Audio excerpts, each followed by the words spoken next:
اوسط welfare organization کی طرف سے تربت میں مخیر حضرات کے تعاون سے رمضان المبارک کے سلسلے میں مستحق افراد میں نقد رقم تقسیم کرنے کی تقریب کا انعقاد کیا گیا۔ تقریب سے خطاب کرتے ہوئے اوسط ویلفیئر آرگنائزیشن کے سیکریٹری جنرل عبداللہ گلاب، نوجوان قلمکار یلان بلوچ، ڈاکٹر منیر شورش، ارشاد عارف، ماسٹر اقبال بلوچ نے خطاب کرتے ہوئے کہا کہ اوسط ویلفیئر آرگنائزیشن نے ابتدا سے لے کر اب تک مختلف شعبوں پر کام کر رہا ہے۔ علاقے کے باشعور عوام کی ذمہ داری ہے کہ وہ اپنے اداروں کو سپورٹ کریں۔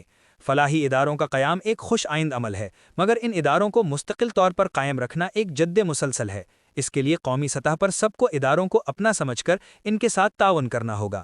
اس وقت مختلف کمیونٹی کی طرف سے مختلف فلاحی ادارے قائم ہیں کراچی و دیگر علاقوں میں، لیکن ہم بحیثیت قوم اس طرف توجہ نہ دے سکے۔ انہوں نے کہا کہ اداروں کے ساتھ اخلاقی، مالی اور ہر طرح کا تعاون کرنا چاہیے، کیونکہ یہ ہماری دینی، انسانی اور معاشرتی ذمہ داریوں میں سے ہے۔ ان کا مزید کہنا تھا کہ کیچ کو باقی علاقوں سے یہ اعزاز حاصل ہے کہ یہاں کے لوگ فلاحی اداروں کو سپورٹ کرتے ہیں، ان کے کاموں کے سامنے رکاوٹ نہیں بنتے ہیں۔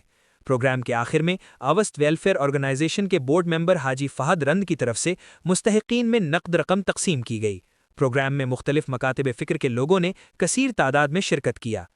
چیزیں ذمہ داری آئی ہے، جند ذاتے اور لوگے گواں چیزیں ذمہ داری آئی ہے سوسائٹی اور ہم معاشرے تو کا کیا زندگی گوازی نہیں ہمو دے گواں۔ اللہ تبارک و تعالی قرآن پاک تو کا وشی و تعاونوا علی البر والتقوی، نیکی اور شر کارانی تو کا یکا دوست استا اور اس کے سنگت وفا بلوچ بھی عبداللہ بلوچ بھی شمی ماشاءاللہ شر رنگیا ہمارا ہم سر سوچ میمو کتوں رہنمائی ہم کتا روٹی سارا معاشی مشورہ کے تو کی ادارے بابتا اور یہ ساری دوستی پیش استا چونکہ یلا صاحب امدا اس سنگت امدا کی چارہ سک بازی جنگ کو اسے مکم کا اختلاف کاری ہو بچہ کے مواد بلوچستان میں مختلف نمائش۔